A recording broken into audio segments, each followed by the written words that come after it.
Hi guys, it's me again. I know, almost back-to-back Instagram lives. What can I say? All right, I know. So I just talked to Joe Jonas. So sweet. His folks reached out to me and wanted me to do an interview with him, which I thought was such a compliment. And now we have another incredible person who I'm excited to talk to, and that's Rita Wilson, who is so talented but incredibly nice as well. One of the one of the great ones. What can I say? And Rita said she wanted to spend a little time talking about some of her latest projects. Hi, Rita. Hi, Katie. How are you? I'm good. How are you? I'm good. Aren't these Instagram lives fun and funny and crazy? It's just I get so many notifications now with everybody going live, but I think it's a fun way for people to be connected and to kind of build a community, don't you? I love it. I mean, look, it's easy. It's a device in your hand. I remember being at Disneyland when I was a kid, and there was a watch where you could talk to somebody on your watch. So James Bondy, futuristic. Now look at what we're doing. It's crazy. Isn't it crazy when you think about how far technology has come and how it's provided?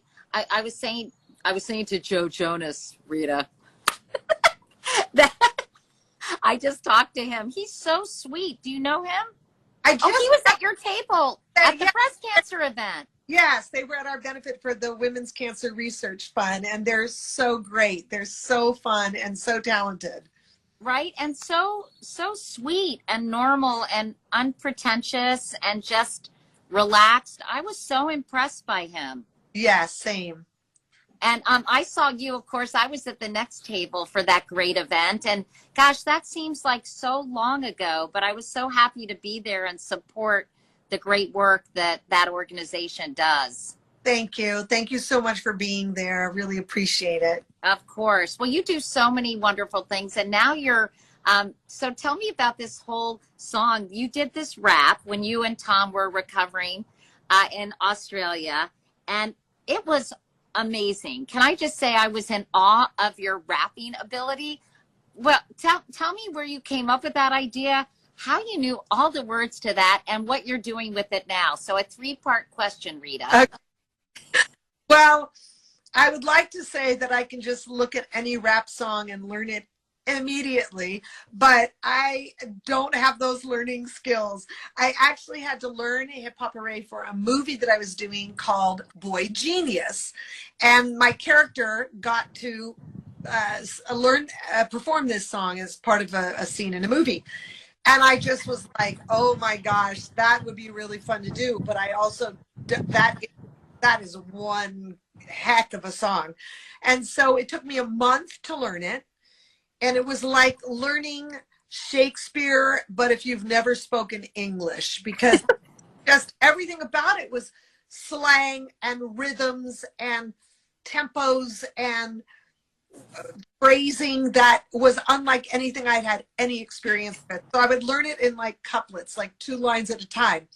And then you'd kind of grab together maybe 4 or 5 lines. And if you made a mistake, that was it. It was like the train is off the tracks and you have to start from the beginning again. It was like, you could not, it was like you really had to know every single word. There was no way you couldn't. So, Well, you nailed it. well, and the reason I did it is because I thought after having the virus, I was kind of fuzzy and, couldn't really focus. And so I thought, I wonder if I still know Hip Hop Hooray. So I went to see if I still knew it, and I did most of it. And I thought, okay, well, this will be a good way to show people that I'm doing okay and that I feel better. And, that's really what inspired it. And I was really thrilled when Naughty by Nature liked it. It was like, yeah. And well, he not only liked it, but then invited you to do a recording with them, which now you're using to raise money for frontline workers, right? yeah, it's for anybody in COVID. It's for Music Cares. So it's for people in the music industry who have suffered from COVID-19. So it's the Music Cares COVID-19 Relief Fund. And yeah, so anytime you stream it, that money goes into Music Cares, which is really great. You can also go to the YouTube channel on Naughty by Nature and donate directly, but it's really an amazing gesture, and we felt really, really good about being able to do that. And it must be, is it also for people in the music industry who have lost jobs and who not only maybe have experienced the health, excuse me, the health consequences of COVID, but the financial consequences that have been brought to bear because of the pandemic? Exactly. And Music Cares is an incredible organization, and they're taking care of their own. So yes, this is benefiting anybody in the music industry. And we're not going to dwell on it. I sound like I'm sick, but I'm not everybody. But you're feeling 100% better, Rita, and Tom is feeling good, because I mean, you're the most beloved couple, I think, in this country, if not the world. And everybody, I think, was very, very concerned about you guys out of so much love. But you feel like you've put that behind you. I think you can tell by what we've been doing and putting out there that we're all okay. Good, good. And I guess it probably felt intrusive and invasive. On the other hand, I hope you felt how concerned and how loving people were towards you guys, and genuinely worried about you. So I'm glad you're feeling well. And you've got a new song that I love how you've made this incredible transition into your singing career, which, you know, I guess has been so fulfilling and exciting for you. What has it been like kind of moving from acting, which you still do, but really focusing on your music, Rita? It's not so much I as a transition, I would say, as an integration of something that I always loved, and am now just bringing more to the forefront. Part of that is because I started songwriting, and once I started songwriting, it was just another way to tell stories that I love. Music. Yeah.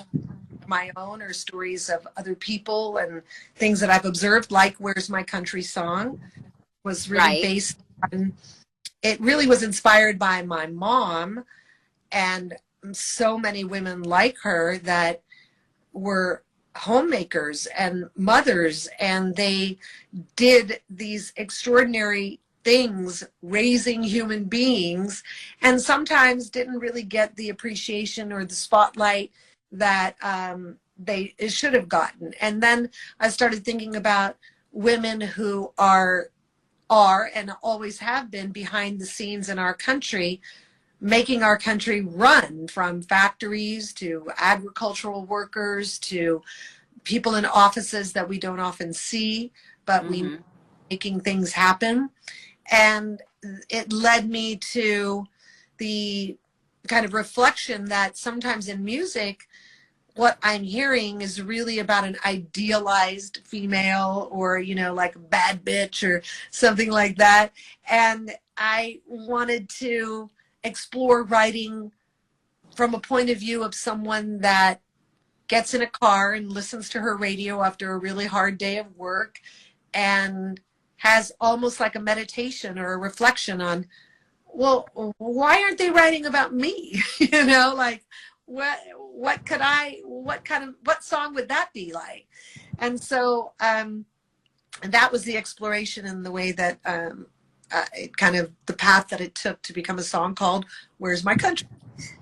And if you must love the songwriting process, because you know, you talk about it being meditative in a way, or is it hard, or you know, it must be challenging at times, but how do you go about writing a song? I'm fascinated by this because I like to write and I like music, and, you know, I know you collaborated with someone on this song, and can you just give us some insight into how it all works? Yeah. Give me your little master class on songwriting, Rita. Where's My Country Song I wrote with Lee DeWise, and you probably interviewed him because he won American Idol in 2010, I believe it was. An amazing writer, an amazing singer. And the songwriting process, when I first started it, was so strange to me, because it was so emotional, and you had to open up so much that I described it as like you meet a complete, you fall instantly in love, you strip naked emotionally, you make beautiful you make beautiful intercourse, musical intercourse, gorgeous song, baby. But it's also like it's like a storytelling process, and sometimes it starts with a song title, sometimes it starts with a theme or an idea you want to explore, and sometimes it starts with a piece of music that somebody is playing. I don't play an instrument, so I love, you know, musicians and how unbelievably creative they are when it comes to, if I'm saying like in Where's My Country song, this is the tone of the song. It has to be reflected. It has to be almost like a meditation, but it also has to be a song that you'd want to hear on the radio, but it has to feel painful in some ways. Like there's got to be a longing to it. And Lee started playing these chords and this sort of guitar. I was like, that's it. That's exactly what it should feel like. So then you take that and you build on that. And then and when you write the lyrics, obviously this was inspired by your mom and something that you were observing, that you wanted to pay tribute to all these women. And it's kind of like writing poetry in a way, isn't it? Yes, in a way it is. It's like I always just feel, and you probably know this from journalism, I want to tell the story and I want to get it right. And I will tell you what Nora Ephron told me when I was asked to write an essay for Harper's Bazaar many years ago. And I said, I don't know how to do this, Nora. And she said, well, I can do what all. I said, what is that? Wait, you just froze, so you have to repeat that, Rita.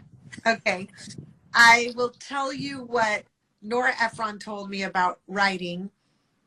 She said, this is a thing all journalists know. I said, okay, what? Like all ears. And she said, tell them what you're going to tell them, and then tell them what you told them.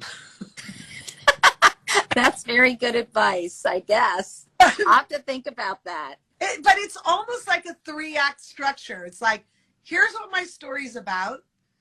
Here's the details of that story. And here's the end of the story in resolution. That's the way I understood it. And then there's also Joan Didion, who said, and I always mangle this quote, but it's such a good one about writing. And I think this happens in the process. And it's something like this. But she said something like, how do I know what I'm thinking unless I'm writing about it? And I think sometimes the sheer act of writing is that connection between that allows a reflection to happen in the moment and to sort of form an opinion. Yeah. Well, as somebody who's writing a book right now, that's very helpful for me, because sometimes it's difficult, and then, you know, you're full of self-doubt. I don't know about you, but when you write something or write a song, you always wonder, will people get it? Will it resonate? Will I make a connection with people artistically and emotionally, most importantly, right? Yeah, but I think, you know, Katie, when I write, or I hope that one person, just one person, is getting it. If one person gets it, it just means that I'm on the right track, because somebody's getting it. And I try to stay out of the results, because if I were in the results, then you'd be thinking, why don't more women get played on the radio? And why don't more women get played on country radio? And how can I make that happen? And you can't really go there. You just have to do what your heart tells you to do, and people will find it. And put it out in the world. And you're you. Everybody's going to want to read about what you have to say. I don't know. We'll see. We'll see. All right. I have to ask you real quickly, Rita, before we go, because a lot of people ask me to ask questions. Okay. What was your inspiration for your song, Throw Me a Party? Throw Me a Party was written with Christian Bush and Liz Rose and myself after I was about a year after having had breast cancer and bilateral mastectomy and reconstruction. And during that time, of reflection, before I knew that I was going to be okay, I had a series of discussions with my family and my husband how I wanted if I should depart this earth for them. And I wanted to have a party. And I wanted to be able to have all my friends sing and dance and tell stories and laugh and have it be a celebration, because that's the way I live my life. And I want to be able to feel that that was something that I would want people to do after I'm gone. Thankfully, I'm going to be here for a damn long time. Well, we're very happy about that, Rita. And anything you've learned during your time in quarantine, that's kind of a good question, because I think it's given people an opportunity to rethink their priorities and it's been a very difficult time for so many people, but it's also for people who have the joy of being bored. They're starting to think about the impact they have on other people's lives and what they're doing with their time. And I'm curious if you've had any epiphanies. The question about time happened when I had breast cancer, because after that, you feel like time is limited and you want to spend every single moment of your life doing the best that you can possibly do and being the best that you can possibly be, and making sure that your choices about what you do and who you spend time with are really. So in quarantine, because now we're on something, I really have found that it's the essential things that really mean something always come down to the basics, and that has nothing to do with your job or anything, and that is love, and that is being with people you love and being with your family and prioritizing them in ways that I think we try to do anyways, but it's just an absolute underlining of that. And also that I read this quote the other day and I thought it was so good, and it was by a Greek called Socrates. And it was this: beware of the busyness, beware of the barrenness of a busy life. Because I think that we are all so busy doing that the act of reflection and taking time to reconnect not only with yourself and others, but to reflect is a luxury.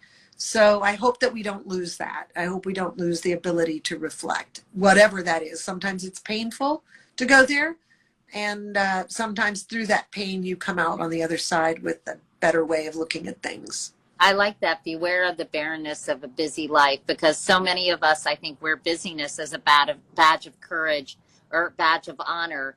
And we don't, I think it's like, why are we staying so busy? What are we afraid?